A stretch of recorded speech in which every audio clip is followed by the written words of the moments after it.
I am going to take you through a case study today. On the breath science certification at the end of phase 5, we drip feed case studies in.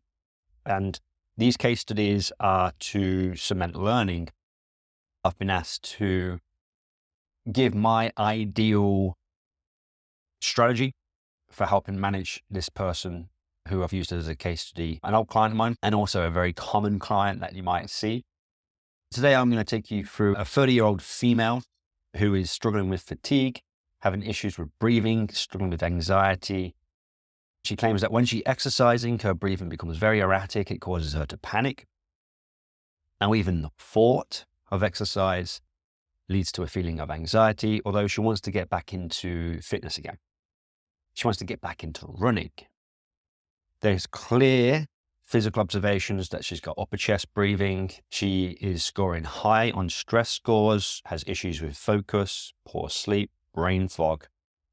So this might be a quite common thing that occurs. Now, why would this be quite common? In my experience,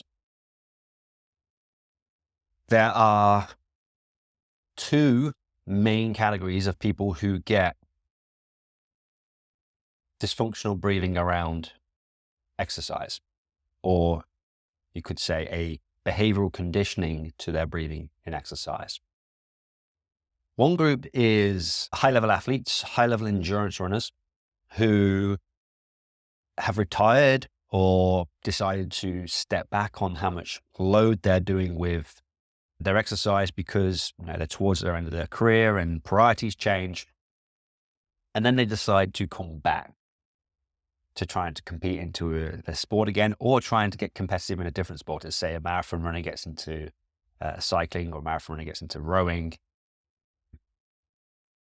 and they come back and they're nowhere near as fit as they used to be, and they recognize that in their breathing, but they mistake their breathing for an issue or a problem, and then they get anxious and worried about it, and then they create a conditioning behaviorally in their own mind, and all of a sudden they create panic.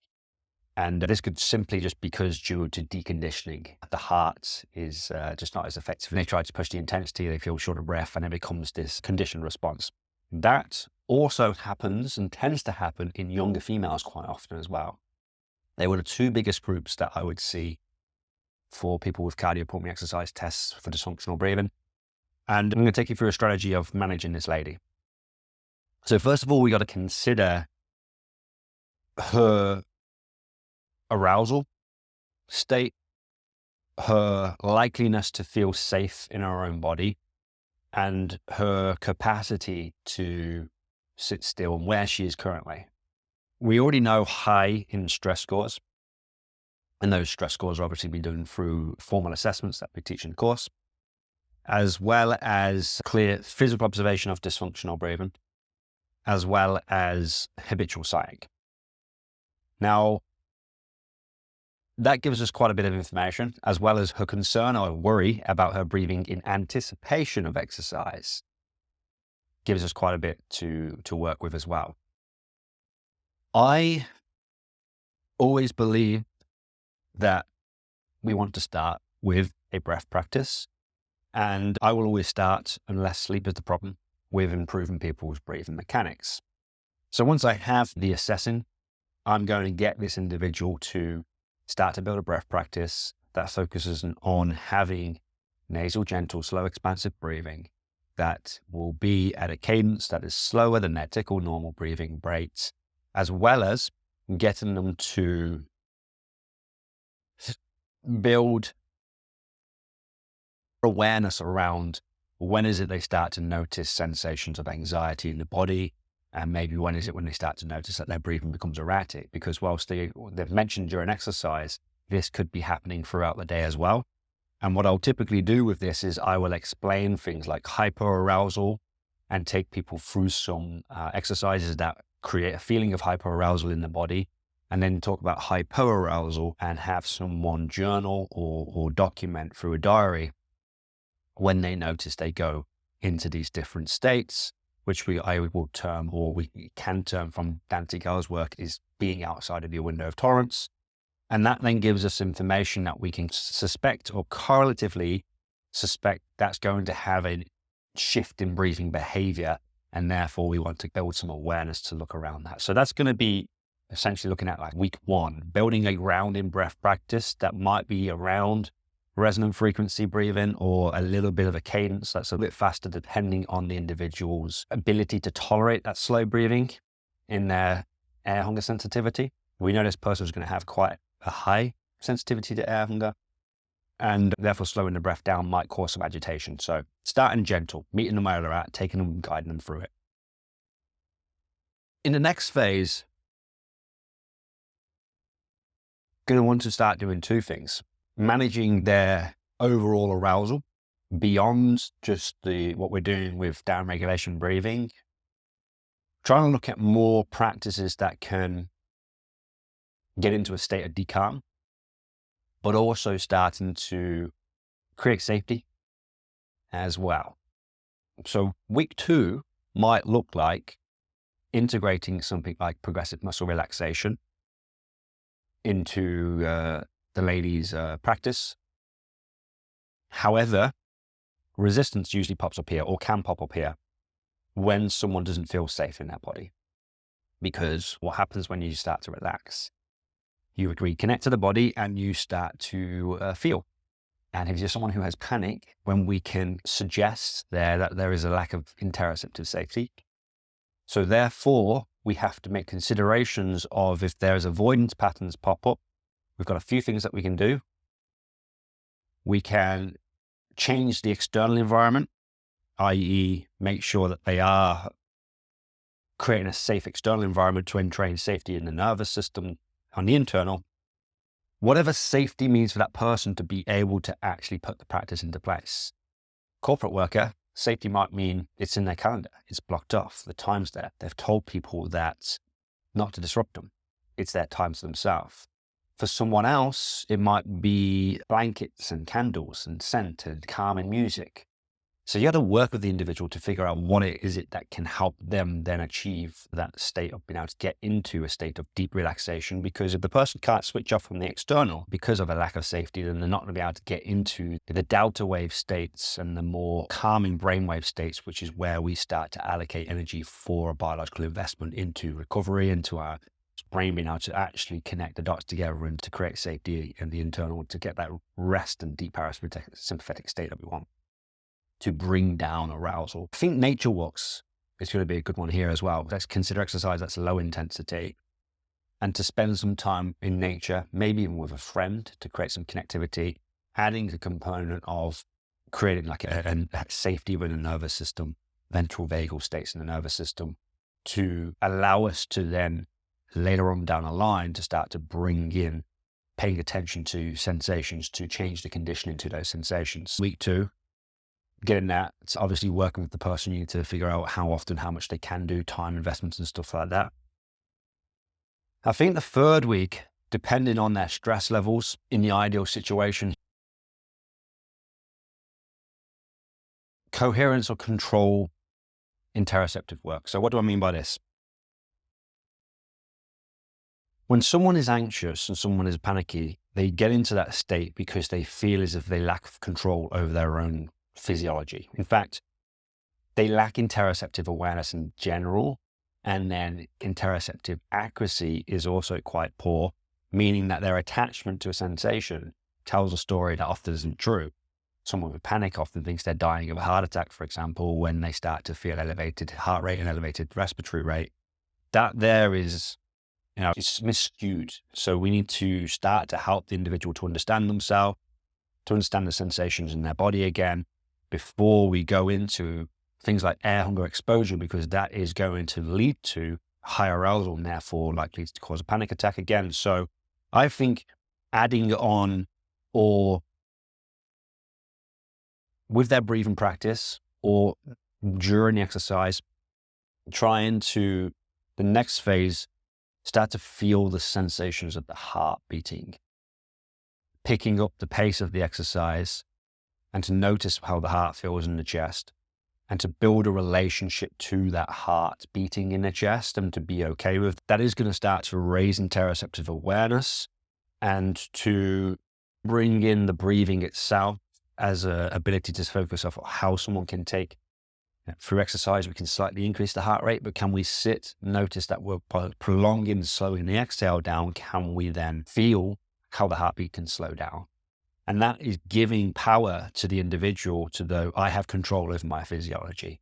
So it's giving this superpower to say, hey, actually, I can regulate what the affective level experience of arousal in my body feels like through my breathing. The education component of this, and the education of relaxation, and the education of people understanding symptoms, again, can be very empowering, because for someone who doesn't understand what's going on, it's almost like they misattribute those issues to something that's often much more severe than it is.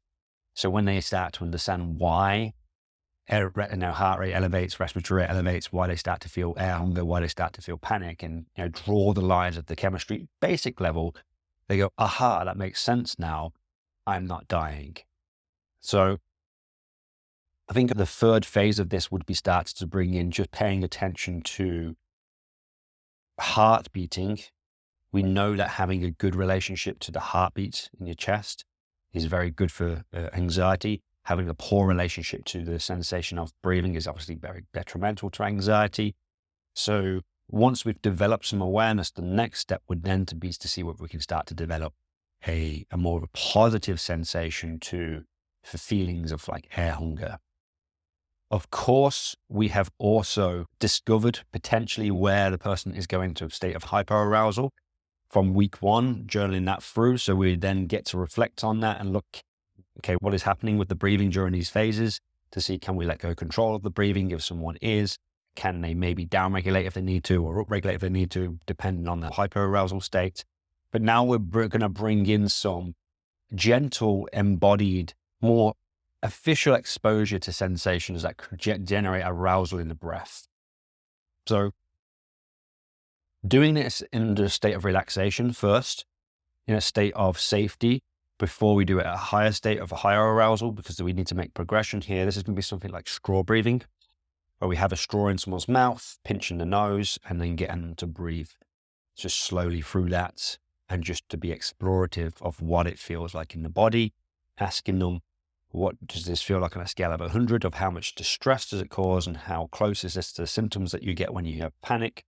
And then maybe doing the reverse, maybe actually getting 30 seconds or 40 seconds of just like a hyperventilation to induce and see whether that is the association. Both hypercapnia and hypocapnia can become conditioned to arousal in the body, and therefore can condition to anxiety. And what we don't know is it with this person when they exercise, is it because the CO2 starts to rise that causes the feeling, or is it because they start to overbreathe and then try to exercise and they go into a state of hypocapnia? So we can play around with that to figure that out first, and then we would use the exposure that, number one, that they choose, because it has to be a willing choice for them to face the fear. We know that exposure therapy, and again, having willing control and making that choice themselves, is the best way to we don't get rid of the fear, we actually become more courageous and reduce the level of activity it has on the sympathetic nervous system. So documenting that maybe for a week to 10 days to figure out, number one, first of all, documenting the exposure. Number two, then get them to do that for a week to 10 days to 2 weeks, just to bring down the level of distress by willingly choose to do that. Now we're probably at a point where we can start to try to bring in some exercise, being mindful, or bringing in the thought of exercise during a session, and just noticing the sensations in the body and what happens with the breathing, and see if they can let go of that control to regulate themselves to reduce or to overcome that anticipation of the idea of exercising, so that the person knows how to regulate themselves before they start to exercise, so they don't overbreathe and they don't have dysfunctional breathing during exercise.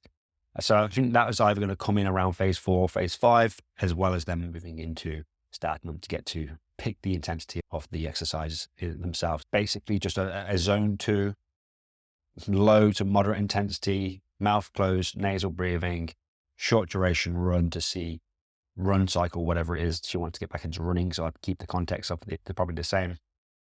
And allowing the nose to dictate the pace or the sensation of air hunger? What tolerance of air hunger, if it's still there, or what intensity of work can the person tolerate that doesn't push them beyond their window, that is keeping them to feel as if they're okay? And I think the progression from there would be to over the weeks, just to gradually increase that intensity of work, but then start to add in more dynamic breath holds, exposure work. So walking apneas to increase the capacity to withstand air hunger in a state of high arousal. So creating the state dependent that is close to exercise when we get that sensation. We've probably got a good 6 or 7 phases there, which is going to take, depending on the individual, between 8 weeks to 12 weeks to overcome that, maybe a little bit longer. And independent, you might go more challenging, but that might be enough to get the person back to where they are, which is just wanting to get back to being generally fit again. Creating the grounding breath practice, focusing on building or reducing the average level of arousal in the individual's body whilst starting to notice sensations, then building a better relationship to the heart beating in the chest, and then moving into a better relationship to what it feels like to have a little bit of anxiety in the breath, as well as getting out and doing some, obviously, exercise that is low intensity before moving into nasal breathing paced intensity, and then official exposure work, and eventually apnea, air hunger tolerance work. So I think that would probably be the ideal situation I would do for this person, taking it step by step. And yeah, not necessarily beginning with setting goals and targets around steps, but trying to keep it all an embodied experience and talking about the relationship of being and having that mantra of a positive mindset that we can anchor into these sensations, that we are not spiraling out of control emotionally, because it's all emotionally and behaviorally learned here. So that's probably the step that I would take in this situation. I hope that was helpful. Hope that gives you a insight of what we're trying to achieve here by, we can't just go into breath holds. We can't just go into strong work. We need to figure out what is the attachment. We need to figure out what is beneficial for this person's safety, connectivity, etc. before we go into that. Anyway, something different. If you've enjoyed this and gained something from it, then please do check out. If you're not involved and you would like to learn how to actually do this efficiently and the science behind it so that you can educate people, check out the Breath Science certification on www.breathscience.com.au. And if you want to just learn more about this in a phase area, in a membership area, just check out schoolofbreathscience.com. Catch you next time.